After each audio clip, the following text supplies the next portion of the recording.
featuring Carl Wilkins. Q&A with our live audience and host, Anil Kanda. Today's episode, How Can I Be a Peacemaker? And here's your host, Anil Kanda. Have you heard that koi fish will travel in groups of 4 for safety? When in danger, the A, B, C koi will flee and escape, leaving behind the D koi. Most of us will flee in the face of danger. After all, self-preservation is usually our highest goal. But today we'll meet a man who determined there was a goal higher than that. Further casualties. Only one American chose to remain in Rwanda after the genocide began. Let's meet him right now. Please welcome to Hope at Night, Carl Wilkins.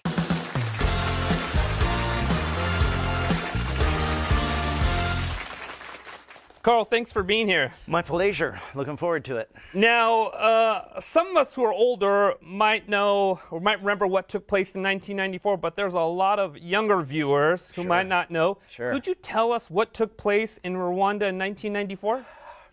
So it's a good question. It's a big question. You know, if you're just looking for the headline, a genocide where more than 1 million people were killed, largely by their neighbors. The weekend before we were camping, it was an Easter weekend. So we kind of adjusted, you normalize stuff. Wednesday night, the president's plane is shot down. Thursday, the killing is going on. And the embassy says, okay, we're staying. We already had plans to evacuate and where you would go, the ambassador's home, whatever you were close to. But by Friday, they're like, no, this is like nothing we've ever imagined before. We're evacuating. So on Saturday, the first convoys are leaving, and Sunday are the last ones. So the embassy is telling us, understandably, we're getting out of here. We're not flying. A bunch of European countries were flying, but like the president's plane was shot down, we're going to drive, but don't bring any Rwandans. And that was where the problem was for me and my wife.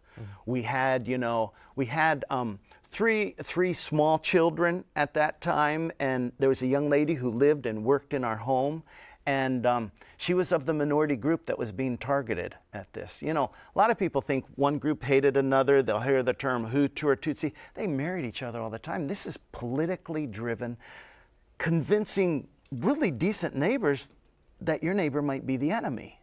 And how do people believe it? You know, those are really hard things to wrap around. It wasn't purely the categorization of these two groups, but rather that it was oftentimes like a political alliance? Very much, very much. You know, you can find what you want to control and manipulate people. Maybe it's race, maybe it's religion, you know, maybe it's economic, you know, maybe it's regional, you know.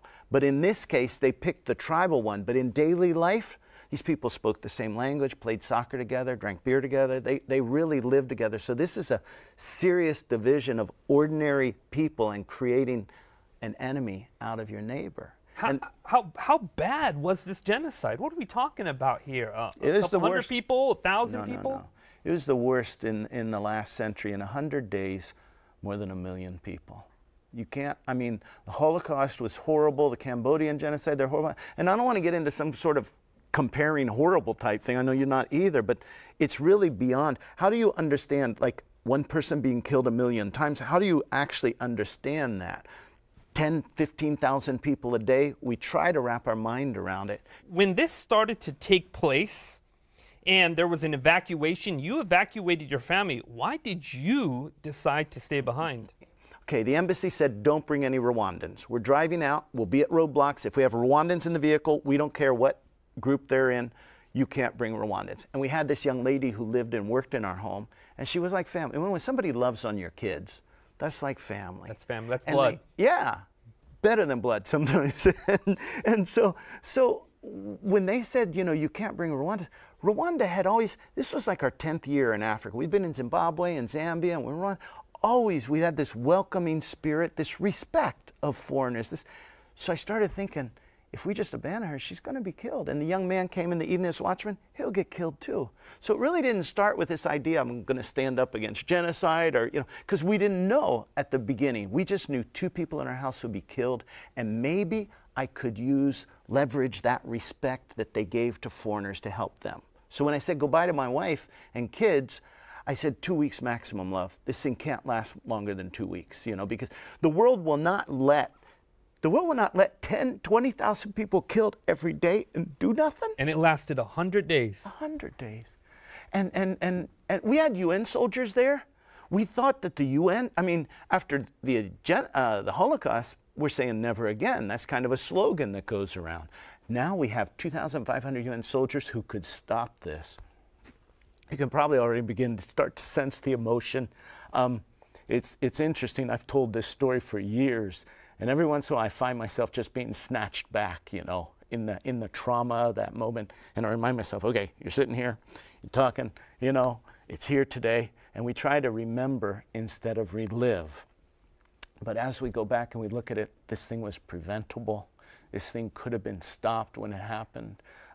There were UN soldiers who did not want to abandon.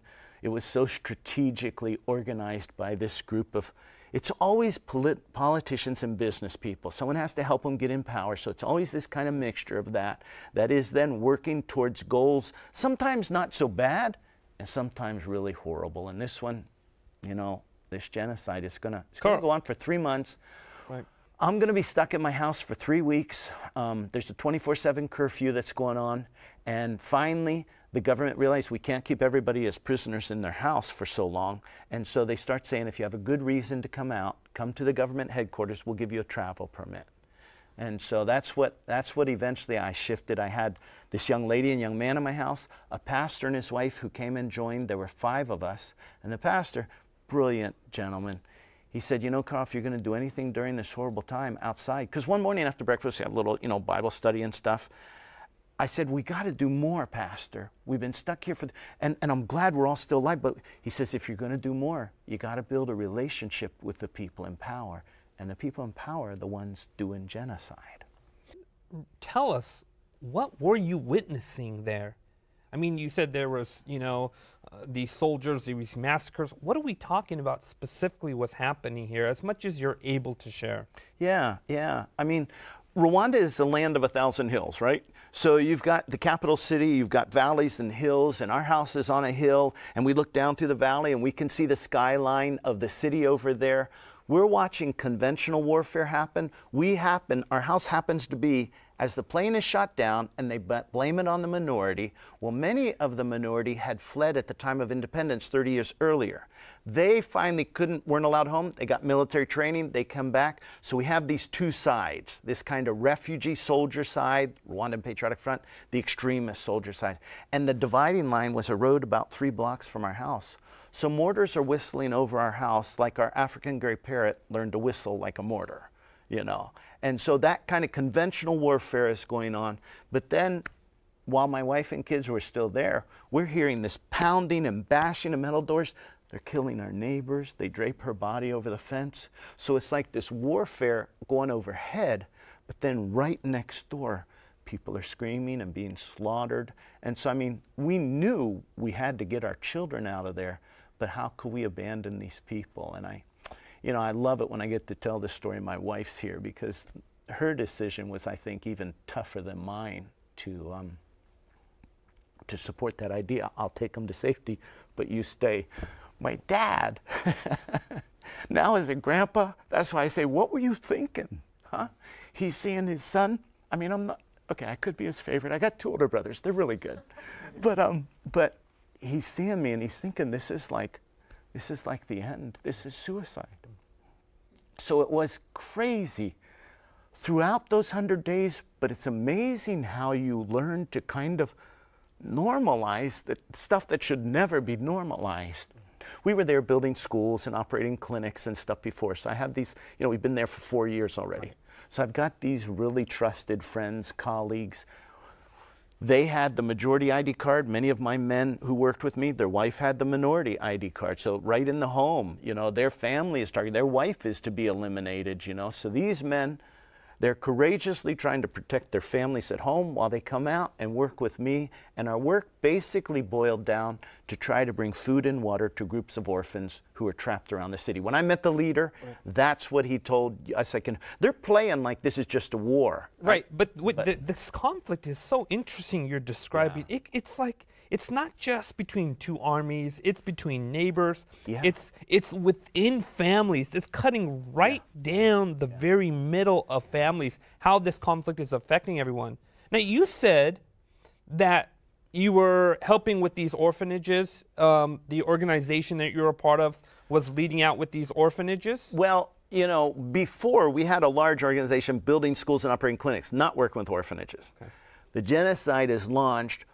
Almost all the foreigners leave. There are about 9 other white foreigners there from Europe, so there's a small group still in the city. And that's when I met the colonel in charge of the city, who's in prison now for his role in genocide. But I met him. Oh yeah, we're at war. I said, look, I'm here with ADRA. We don't have much. I don't even know who or what I have, but I'm here. What can I do? And he then points us towards the orphanage. Then I find out some of my men are still available. Gasikwa starts working with me, Dawson. And so we pulled together a bit of a team, and we start trying to get, well, the first thing's water. The biggest orphanage we went to, it had like 80 kids typically, but when parents and people are being killed, parents are looking for a place for their kids. So this orphanage quickly grew to more than 400. You come in the parking lot, there's little graves, and you're like, machete? No. Grenade bullet? No. Diarrhea. These kids just need water. The moisture leaves their body. So we started trying to bring water, trying to bring food, medicine. The Red Cross was trying to bring medicine, and their people were drug out of their vehicles and killed right on the road. You know, it didn't matter. They had this Red Cross vest on. Your description of this, it's like you're taking this right back to us, and I'm hearing the sounds as I'm imagining this, and just the challenges, probably not even close to what was actually being experienced. What gave you hope in the midst of all this? Why keep going? Why not just say, you know what, I'm going to go back. Yeah. Let them take care of this themselves. I always have come to just believe that courage is contagious. And I just had some most courageous Rwandan people that I was working with. Neighbor ladies, okay, so Wednesday night the plane shut down while my family is still there. Thursday, they kill the UN soldiers, and that evening, I don't know why, but a gang came to our house. And these neighbor ladies who we'd been living with for 4 years, they came out and they stood in front of the gate and they said no to this gang. You can't go in there. And basically they said their kids play with our kids. So the courage is all around, even though you don't see it. And often people are like, well, how about God, you know? And I can understand when people say, God gave me courage, you know, and stuff like that. And there's no question, God did. I mean, I grew up with stories of David and Goliath and Esther for such a time as this, or the Underground Railroad, or, you know, the Holocaust and people protecting during that. But I always want to know why. And, you know, as I've looked back on it, I think I believed before that real evidence of God is like a miracle that nobody can explain. So you can't explain this, gotta be God. Now I'm like, I know this is kind of silly to put a percent, but let me just say, maybe 90% of the time, God works through people. He worked through those neighbor ladies. He worked through my friend Gasikwa. He had 40 people in his home. He's trying to feed these people. Half of them are kids, and his wife is a Tutsi, so she's targeted and stuff. They come to kill the people there, and he greets the guy with empathy. I mean, he says, he knows him. I don't know his name. I'll call him Bernard. Bernard, it's hard to eat these days, huh? You want some chickens? I got a chicken project. You want? So the guy who's come to kill him and the people in his house, he's greeting him with that. And so I'm like, that's God. And you're absolutely right, because you're seeing God work through these people in their hearts, in their love for other people. You know, I heard somebody once said there are 5 Gospels: Matthew, Mark, Luke, John, and the believer. And sometimes people will never read the first 4 Gospels, but they will read the 5th one. Yeah. And it sounds like you really saw God through the acts and the love and the community. These people are willing to lay aside differences and say, look, we're in this together. Small numbers, but you saw it. And it doesn't matter how small. It doesn't matter if it's 2 neighbor ladies who actually end up keeping our family from being killed, and 10,000 other people out there doing harm and evil. That doesn't negate the act of those 2 ladies. So many times we're kind of quantitative in trying to figure stuff out, and some of this stuff is like, well, hope isn't logical. Hope is like you have a little molecule, like, you know, like atomic or something, and you just hang on to that tiny piece of hope, and boom, it makes a difference. That's right. I mean, hope sometimes is in the face of going against logic, what's coming your way, and said, you know what, I'm believing that we're going to get out of this. I'm believing there's a God who's watching out. I'm believing that together we're gonna see a better day. Yeah, and together is huge too. You know, right? I was working with people who actually have been arrested now and charged with genocide, and you're like, how could you work with people like that? And when I'm in Christian environments, we just talk openly about the unerasable image of God. No matter what you have done, you still have this core. You are made in the unerasable. So when I'm in, you know, like this week I was at high schools in Long Island, you know, we talk about a love core. When God is kind of a turnoff, which I get for some people, that word means betrayal or abandonment, or don't talk to me about God. And you know, people say God's loving, God's all powerful. Well, what about the genocide, you know? And I'm like, well, let's start by talking about love. And God is my framework for love.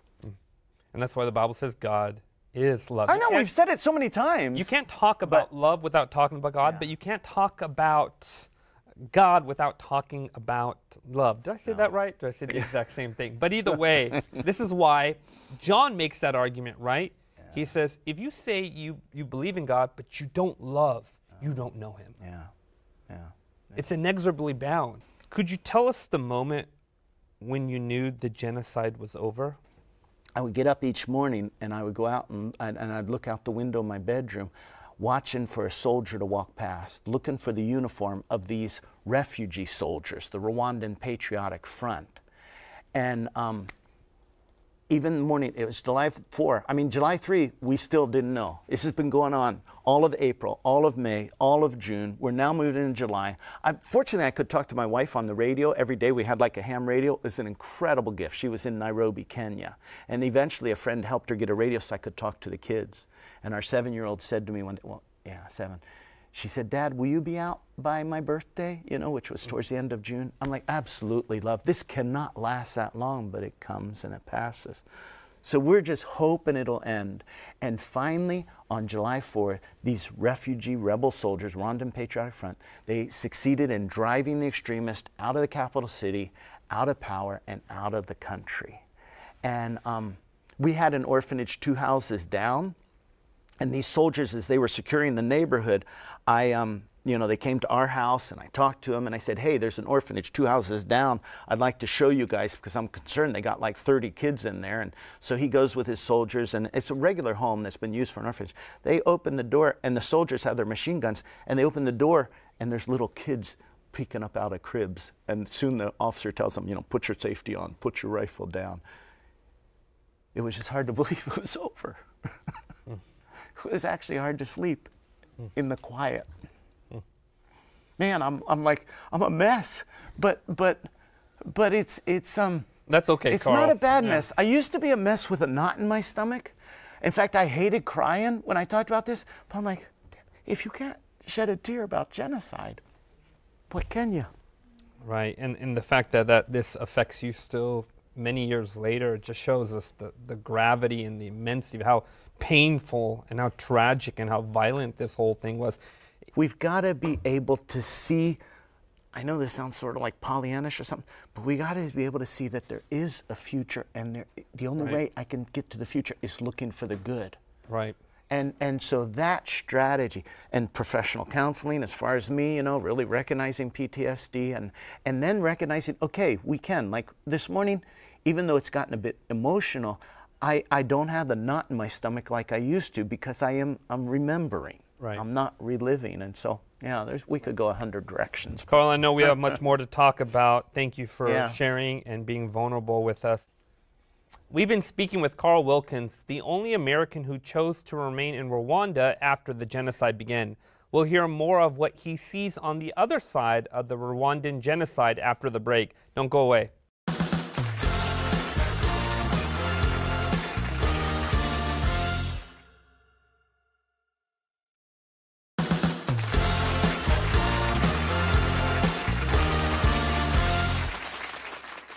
Welcome back to Hope at Night. We've been speaking with Carl Wilkins about his time in Rwanda during the genocide. We're going to talk about what happened after that and what lessons we can learn for today.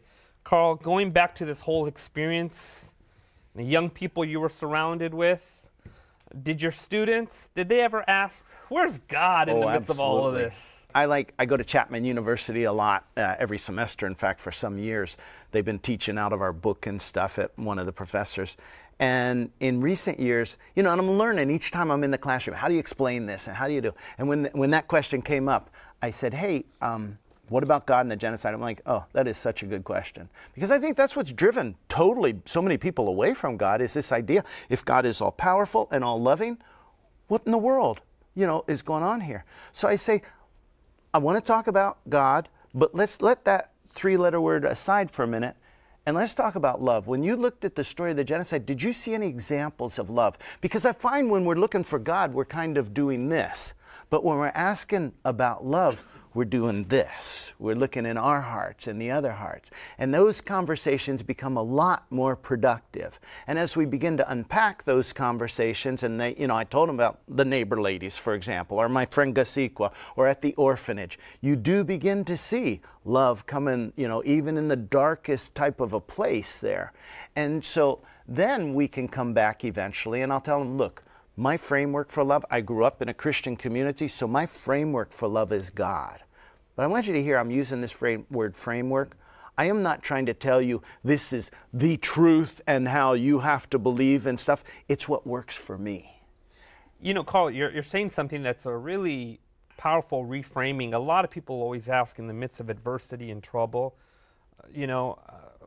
why is there so much evil when, you're telling us there's a good God, and what you're telling us is, look, why is there good when there is so much evil? When we're looking at this and saying, where is God, or love and framework? Okay, so now what about real love? If love starts to manipulate or coerce, it's not really love. So if God is somehow manipulating, so we think of this idea of control as, I don't know, puppet string or something like that. What if control was more influence? Instead of saying God's in control, and I don't want to get in an argument with anybody over that, because I understand a lot of people get comfort and things like that, but other people who've seen something like a genocide, they don't get comfort from that idea that God's in control, because it sure wasn't in control here. So I say, what if, like true love, we have complete freedom to choose? And the most powerful influence I saw in the genocide, the most prevalent influence was fear. And then you would see anger. That was the most prevalent, but the most powerful, and the one that endures and is still, because we can break cycles of violence. It's this idea of love. And so I'm more of a kind of influence. If you want to use the word control, you can, but I'm like a power of an influence as opposed to a manipulation. Because we all know, you've been in a relationship with love, that's manipulation. No. Right. You're talking about families, you're even talking about God right here. Can you in any way make sense of the fact that neighbors were killing each other, even church members killing each other, maybe families? How does that even happen? Our brain loves to get patterns, make a framework, have a structure. We need to have that so we know how to live. And as I started to learn about neuroplasticity, now I learned about this, the ability of our brain to rewire itself. I learned about that in a positive direction. I often, okay, there's nothing in there. I often say, how could you have a kind, generous neighbor become a murderer? And this one we know can happen because we see the bodies. But then, can somebody actually be a good neighbor, a trusted, maybe even a better neighbor than they were before? Because this neighbor bought the message, my world would be better without you in it. This neighbor bought the message of genocide. So could they ever be trusted again? And when I learned about neuroplasticity and how we can rewire our brain, I mean, in simple things, I decided quite a few years ago, I just really want to be more grateful. I feel myself being judgmental and cynical. So I started saying, I'm going to start thanking everybody who has to do with anything with food. My wife, the grocery store, you know, I will not leave a restaurant without pushing the door up into the kitchen. That eggplant parmesan was amazing, you know, and stuff. And then I'm driving across the bridge into New York to speak at a school, and it's $15, and I'm, 15 bucks, what a ripoff, you know. And halfway across the bridge, a voice says, "Did you thank the toll taker?" And I'm like, well, of course not. He's part of the system that robbed me. It's like, no. This morning when you left your hotel, you pushed the door open at the little breakfast bar to thank the lady there. She's like, "Oh, you're welcome. Are you coming back tonight?" And I'm like, "No, just one night." "Well, you have a good day." And we had this dopamine exchange, you know. I could have had the same thing at the toll booth that I did with the lady at the... So I can rewire my brain. And as I start with something simple like, thank you for food, those positive gestures, thoughts, patterns, habit also can work in the negative.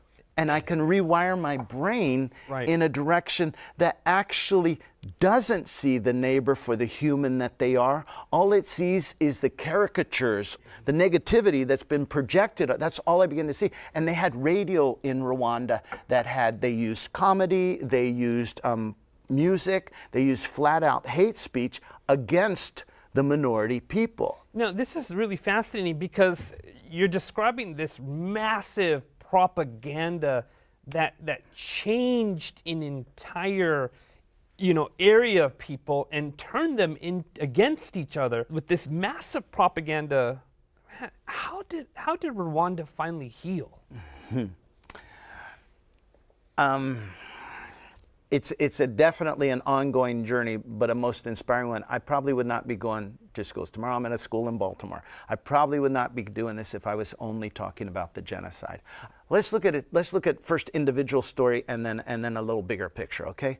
Maria and her husband. Maria's the same age as me. She's a year younger. She's born in 58. She and her husband made the decision to split up for the kids' sake. They thought, you know, they had 3 kids. If we can be in a group of 2, me and our daughter, 3, him and the 2 boys, there's a better chance to hide, to be hid by neighbors, and stuff like that. My wife and I chose to split for we weren't targeted, so it's a totally different, and the story begins to go very different directions. Her husband and sons will tragically be killed. She will survive. The guy who was one of the guys who was a neighbor, who was in the gang, will get released from prison after he does a time.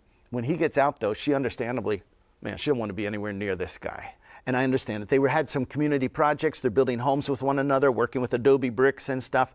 But she tried everything to avoid him. But what she wanted more than to avoid him was to know where her husband and sons were buried. And he knew.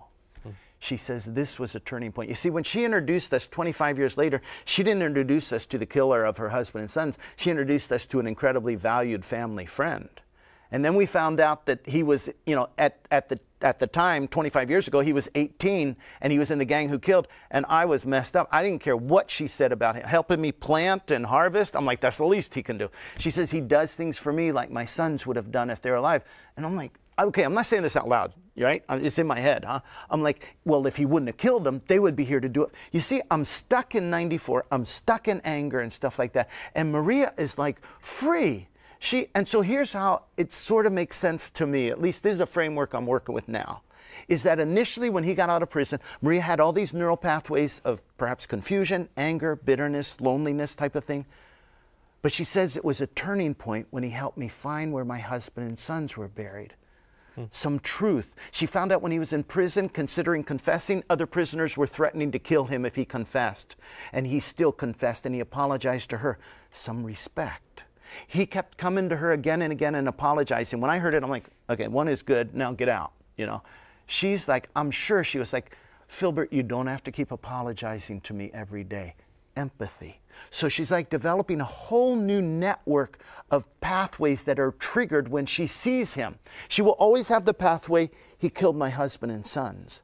But that pathway, which before was surrounded by pathways of anger and fear and confusion and loneliness, now potentially, this is my theory, okay? I mean, and it's sort of, I know enough about neuroscience to be dangerous, but she's now got that pathway surrounded by other pathways of his courage, respect, empathy, you know, and it's like, he is not the same man in her eyes as the one who killed. So instead of that pathway being, yeah, he's in the gang that killed, it's like, I know he's in the gang that killed, but you should know him today. Carl, but that's tough to hear from. Oh, it took me, like I said, I was like, no, Maria, you know, he didn't help you heal. You are strong. You are courageous. You did that yourself. And when I went back home and I'm journaling, I'm like, what is wrong with you, Carl? Every time she said something positive, you're saying something negative against that. And I realized I had a subconscious belief. You know, my brain is always trying to gather, organize information, retrieve it quick to keep me alive and even happy. I know, I'm experiencing it as we're talking. and so, yeah, I hope some rewiring. And so I'm like, Carl, what is your problem? Every time she says something positive, you think negative. And I realized I have a subconscious belief that says if you say something positive about somebody who's done something horrible, you are diminishing the crime and their accountability. And when I write that out in my journal, I'm like, that's messed up. I mean, I see sort of logic, but it's like, that's surely not healing. That is not restorative. That is not really true. When Maria says something positive about him, you think she's diminishing the crime? I'm like, no. His accountability? No. So this whole thing of, it's kind of, there's introspection, there is, do you believe people can change? And Maria, like in Rwanda, you've got just like a long mass of people in a line. I try to imagine it that way. And some are like Maria in the front saying, hey, it's possible, come on out. And others are in the back saying, what is that, Stockholm Syndrome? Or, you know, what kind of messed up thing is that? One of Survivor, he actually said to me, we call that trauma. When we see a survivor build a relationship with a perpetrator, we call it trauma. And at the end he says, but we all want it. We want to get free from anger and bitterness because those are the things that perpetrate violence, is anger and bitterness. Right, and I think you're really communicating, hey, look, the people of Rwanda understood that if we keep this bitterness and this anger and this frustration, this cycle will repeat itself. Yes. Let me ask you, what kinds of messages were being communicated to the people of Rwanda that started to help them reconcile and, as you're describing, forgive? Yeah, yeah. In other places, repent, reform, change. What kinds of messages were being, I mean, you just don't wake up one day, the next day after, and just be like, well, they killed my neighbor, I'm going to be okay. There seems to be messages that were being communicated that at least corporately started to lead the country into a place of healing. What kind of messages were they? There's a drawing I have, one of the images, about punitive justice and restorative justice. Okay, so we're all pretty familiar with these pyramids, and we all are like, okay, who did it? And we'll punish you. We find out who's to blame, we'll punish you, and we get justice. But rarely does that break the cycle of violence. Or, even more important, rarely does it heal. So Rwanda had a thing in their culture, in their past, called gacaca. Basically, when you had a problem, you got these respected male elders who come in and help you resolve the problem. So they had to first establish safety. You need a foundation of safety so we can start to, instead of blame, try to understand the harm. First the harm to the victim, but then the people who did harm have had harm. Harm breeds more harm and more violence. So we've got to look at and the future of harm. I often wonder, look, just lock them up and throw the key away. That's much easier, but it's not going to break the cycle of violence. I'm like, well, I don't care. Oh, wait a minute. I look at my kids. I look at my grandkids. Yes, I do care. So I might let go of my right to punitive to try this pretty wild and risky and no guarantee restorative model that says we're going to unpack the harm. Restorative justice. Then we're going to, we're going to try to unpack that. It's got to be safe, because if we talk about rape and murder and we don't have a safe societal kind of community to support in that, we'll make it worse. In fact, when the experts of the world heard what Rwanda is going to do, they ended up setting up 12,000 community courts. Rwanda is like the size of Rhode Island. So this country is plastered with community courts for 10 years. They're going to have more than 1.9 million cases tried. And that's not people, that's cases, because the guy could have killed multiple people, he could have destroyed homes, he could have raped, all these things. And so they're going to have these community courts, a guy with a pink uniform who's standing in the middle of a soccer field, and there's a table there with judges, and these judges have been chosen by the community. And he's come out to confess, like Filbert, say, for example. And then the community, there's no defense and no prosecution.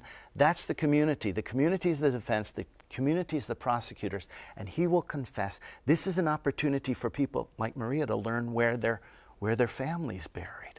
to learn the truth and to start talking together. It's a chance for accountability. A big problem with restorative often is we have no accountability. No, there's accountability with restorative, but it's more of an accountability almost of the heart of unpacking the harm and then how do we repair this? So Rwanda said, look, we've had homes destroyed in the genocide here.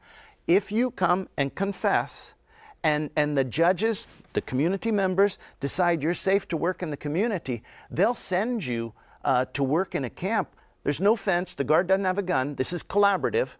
And they're building homes, they're building roads, they're doing terraces. But my mind automatically goes to, okay, that's good, but doesn't that seem like people who did genocide are now doing community service? Doesn't that seem like a joke, like a slap on the wrist? And I'm like, if we're trying to think payback, yes, because you can't pay back. In fact, I love pulling up those two pyramids again. And this time when we look at those pyramids, we recognize that the first one, punitive, is very transactional. It is not fair. So what we're advocating in breaking the cycle of violence and going to healing is not fair, which was a problem for me. Because I'm like, I can't advocate something that's not fair. Well, if it's not working, if people are not healing, we've got, and then, oh, dude, snap, it's, love is not fair. Oh, that's what really makes love love, is when it's not fair. When you do it because you deserve it, well, that's nice. But that's not love. The deepest love is not fair. And so, you know, as I was saying to this student who pointed out, that's not fair. I'm like, I so hear you. But now, if you actually look at this transformative model, you believe people can change, it can break the cycle of violence, it can lead to healing. I'm asking myself, when am I missing transformative experiences because of this transactional, you know, vice lock in my head? I'm so transactional when I think. I mean, we all are, not just individuals, but as you're just talking about this, I'm just thinking about, you know, political parties. I'm thinking about the heads of governments. I'm thinking about our entire world doesn't see this restorative justice oftentimes. No. We want payback. We want revenge, and we think they'll accomplish harmony. And at the end, all it does is perpetuate the cycle. I mean, think about it. The last 100 years has just been this stronger exposure. There's always been cycles throughout human history, but the last 100 years, it's been recorded and documented like never before. And this generation that's living today is able to look back on human history like never before and judge human history. So yesterday, I'm with these kids on Long Island. And the student comes up to me after we're talking about this and all these things, and he says to me, I came in here kind of like a zombie. And I looked at these stories and stuff. I want you to know, this is making a difference to me.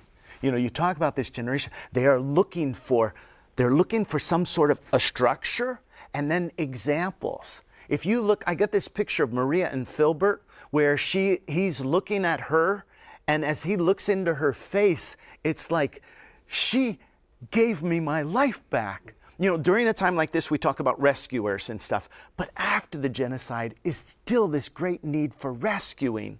And he really has changed. And so I could go on and on, but I'll stop with this. Those two pyramids, transactional, transformative. Then I start thinking about God and how we think about God. And do we think about God in a transactional way or we say, no, it's transformative. But then we lay out all these transactional things you have to do to get transformed. And so I want to point out something in your communication I think is a really interesting pattern, but I think it's an important lesson, and that is this. When I've asked you questions about particular parts of what took place, I notice, and I don't know if you're just neurodivergent, but like I notice that you will pair it with something hopeful and something that was a resolution or something that good came out of this. And I really appreciate this perspective because that is probably the most healthiest thing to do as responsible as we are to share history is to share all of it, not one side of it. It almost seems obscene to mention anything positive. And I get that. I really do. So I want to be super sensitive, especially when I'm around survivors and stuff. But they are the ones, like Maria, who are also teaching me that there comes a time and a place. In her case, it may be many years. as it does like others. But that is possible. I'm also trying to not, sometimes I like to kind of get a nice bow on it at the end, you know, kind of thing. And I think I've grown up too with this sense of, I want to know certainty. I want to know, okay, so that's how it is. And learning to live without certainty is a real challenge for me right now. But I'm very curious about it, and I'm very excited about it. There is some things that I'm certain. And for me, I am certain about love. And for me as an individual person, I am certain about God. I mean, I love the idea of Trinity, because how does one person love? So I love them all loving on each other, you know. And I really love the idea that we all have a love core inside of us. But then you start to unpack that and look with different, well, how is that working? And there's a lot of uncertainty. Good. Celebrate it. Explore and find out, where will that uncertainty. I think that's faith. Faith isn't certainty. You know, faith is being able to live with uncertainty, but with the foundation of love. What an incredibly moving and profound story. You've heard my question, yet I'm certain there's much more our viewers are eager to uncover. Stay with us, because when we return, it's time for our audience to ask their questions. We'll be right back.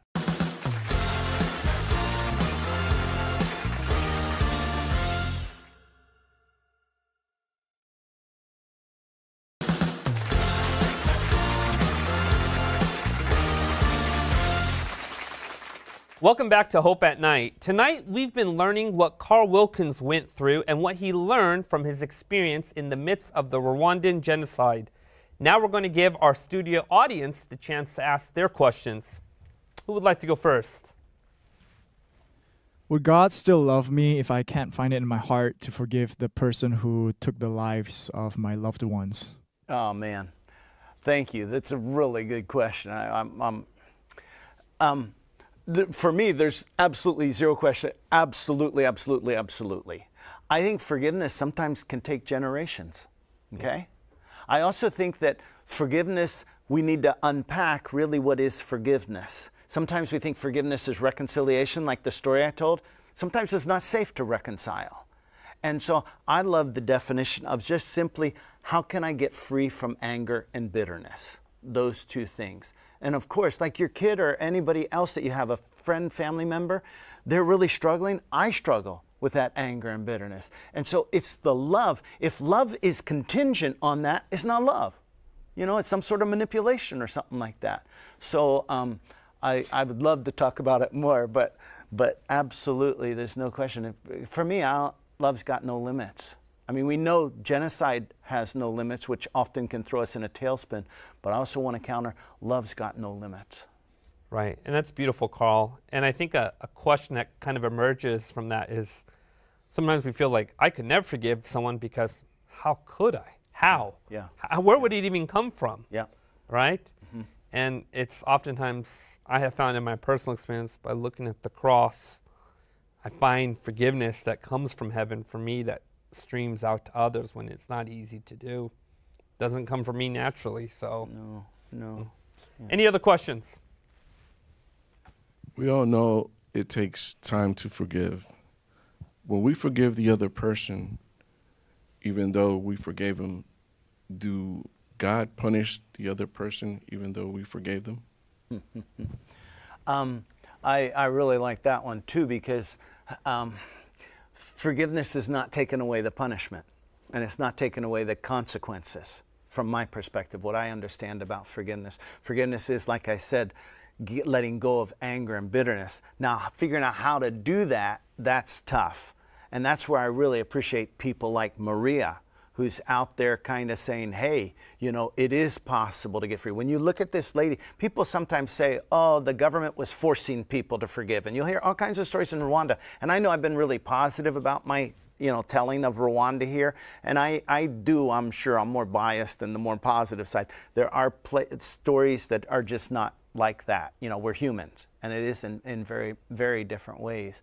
But I think it's really valuable in the conversation to say there are consequences. A lot of times our action has with it consequences natural. I mean, Filbert didn't want to be around Maria when he came out. I mean, and the shame and everything that must have been with him.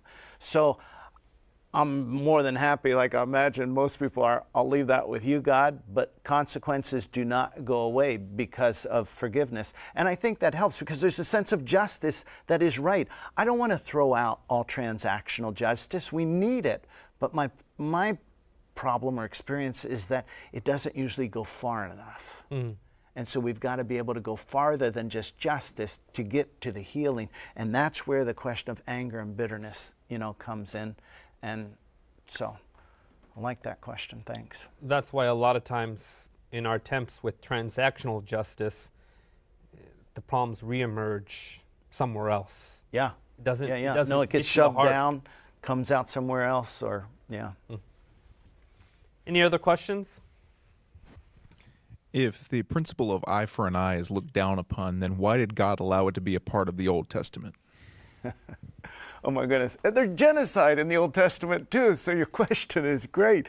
And at times, I'm like, I don't need the Old Testament, thank you. I'll just go with the New Testament, type of things. But then there's lessons in there. The short version that I can think of for that is meeting people where they are. And it would be to come back to this idea that I don't think restorative throws out everything transactional or punitive. We all kind of see, and we probably heard the expression, okay, if we go for an eye, we're going to be a bunch of blind people, running around. So we recognize that, probably the larger. One guy actually says, a literal translation of so many things often blinds us. We need to go deeper. What's really deeper in that one? And the sense that, what we do, somebody says, I'm sorry, and then they're like doing it again, and they're often, it means nothing and those types of things.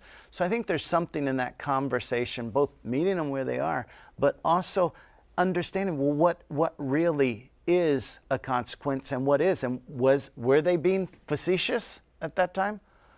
I'm not a theologian, so I'm not really sure about that, but I do know, man, my life experience says, just because I poked the guy's eye out doesn't make me feel better in the end. I mean, there's a certain sense of maybe satisfaction, but it doesn't last. Doesn't last for me. Right, and it seems like a prevention also of groups escalating, where, you hurt me, I'm going to wipe out your whole family. Yeah, it does. And there is this just escalation Snowball. that happens. Yeah, and it's like revenge. When someone's in the mindset of revenge, there's no boundaries there. No. Yeah. Any other questions? Yeah, I was just curious what the social and political climate was 1 year in advance to up to 1 month before the genocide, and if people saw it coming. Was anybody predicting that was what was going to happen? I like both the 1 year and the 1 month part of your question. The 1 month part is a lot easier. Yeah, we saw, but we didn't see genocide coming. I actually sent, back in the day, fax. I sent a fax to the church headquarters saying, we're sitting on a keg of dynamite here. There were massacres, and I hate to even say, but I sometimes say small massacres. I mean, no massacre would be small, but 20 people compared to 10,000 people. There were massacres happening on a smaller scale. That's probably what I should say. Happening around, so we knew that there was problems going on. There were demonstrations. There was this tension, and I remember in the fax I said, look, it could explode tomorrow, but we're hoping there's a new broad-based government that has been agreed on by everybody and should be launched, and we hope it'll diffuse all of this tension. But that didn't happen. I was just trying to reassure them we had evacuation plans in place, and it's not caught us, totally unaware. The year ahead, I would even stretch to 3 years ahead. We had war, and I think in this short amount of time we have, it's just worth exploring or stating that these kind of horrible atrocities almost always happen within the framework of a war, within the environment of war, where we have somehow suspended our sense of horror at killing, at death, and even, I don't know that you could say fully suspended, but that innocent people are going to suffer. We have these terrible phrases right now. Now this gives me a knot in my stomach, collateral damage, and I'm just sick when I hear that sound. But I think that environment of war is really a huge part of this. And so I'm going to just make a little plug. about, I know I said earlier, and I never finish a lot of thoughts about male elders, you know, in the Gacaca course in the community, and the role of women. Rwanda has said we need, as we're rebuilding and going in a restorative direction, we need to empower women. So it's in their constitution that 1/3 of every decision-making group is women.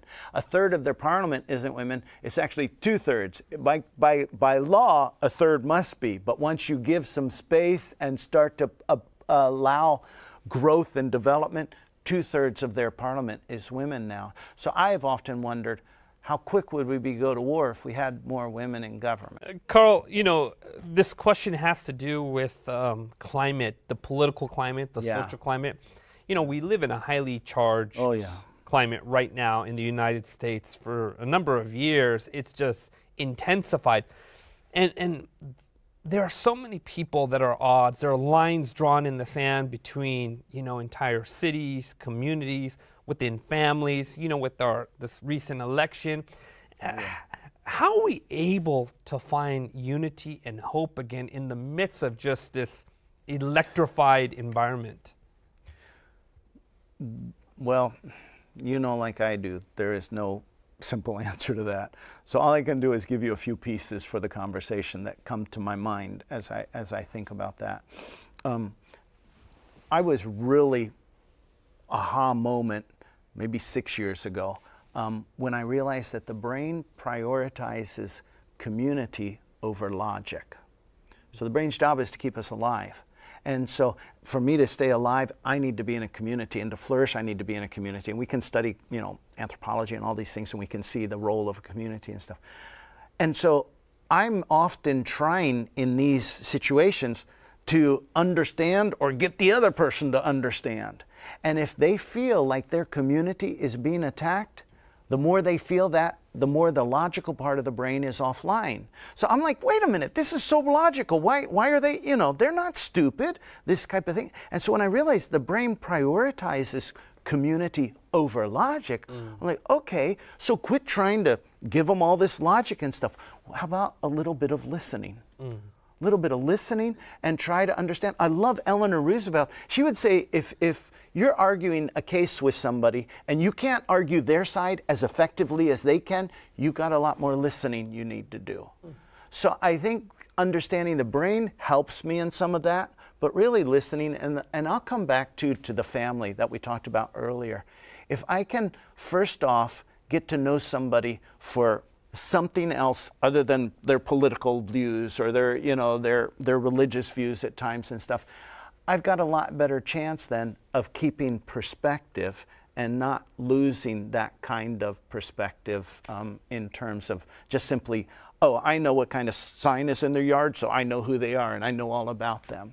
And that idea is, I think the brain is sort of to blame for that too, because it likes to simplify. So I need to push back on the brain and say, no, no, no, you do not need simple singular solutions. This is a little more nuanced. Let's go from simplicity to complexity and even perplexity. And that's how we reach harmony. And that didn't originate with me. That's Brian McLaren, but I love that model. You know, it's really interesting. News agencies, without blasting particular ones, many of them have really contributed to the simplistic thinking. You're on this side of the aisle or you're on this side of the aisle. And this campaign style reporting has really, not as being the you know, total blame for it, but it's contributed to a lot of the agitation. What's going on there, you think? I think, you know, in Rwanda they had 3 years of war before this genocide. 3 years of people running to their, I call it the downstairs brain, okay, the amygdala. That's Dan Siegel at UCLA. He's a great guy. I learned a lot from him on YouTube, still learning. But, you know, that's where the fight-flight kind of mentality is. And when you are used to doing that, like in a war, you're like running like to the cellar for a tornado or something, your brain develops those patterns and you can see enemies where there are not enemies. And we need something at times to stop us and say, whoa, wait a minute, you don't need to be, I don't need to be in my downstairs brain. So I, for example, you know the shorts that you scroll through online? What do you think gets the most, I mean, aside from cats, what do you think gets the most hits on these things? And it's usually something that makes me angry or is just unbelievable, is shocking. And that's where I think, so I think the internet makes its money on downstairs brain stuff instead of upstairs prefrontal cortex. empathy, creativity, logic, that wonderful place up there. So I quit, I don't remember how long ago, saying I'm just not scrolling anymore. I mean, you know, my kids will send me something and I'll watch it, and that's great. I'm not scrolling anymore. There's a good dopamine from when we have great positive interchanges, but I think there's also an unhealthy addictive dopamine. So I'm not like trying to blame everything on the internet, but I'm responsible for what I consume and what I do with my time, and recognizing what it does to the brain. I was an old shop teacher, auto mechanics and stuff, so I like to know the mechanics. Recognizing what it does to my brain, that helps me. Having grandkids really helps me too, because they're bringing out, I'm trying to be my best person. Carl, thank you for being very real to us. Oh, well, thank you. And also sharing hope in the midst of all that you've experienced. And it's been a blessing. It's been very enlightening and inspirational to us. Thank you. You've been easy to talk to. Appreciate it. It doesn't make sense logically why anyone would want to leave safety and go into danger to save someone else. But that's exactly what Jesus did for us. He left the comfort of heaven, being surrounded by angels, and traded it for a manger in a barn. A life of trials and criticisms, and finally death on a cross by the very ones he came to save. That just boggles my mind. And he did it all so that one day he could bring us into an eternity of love and peace in heaven with him. I want to serve a God like that. And while we're here on this earth, let's do what we can to reflect that same unselfish love and deep peace into this world. Because doing his will brings us hope for the future, hope for today, and hope for tonight.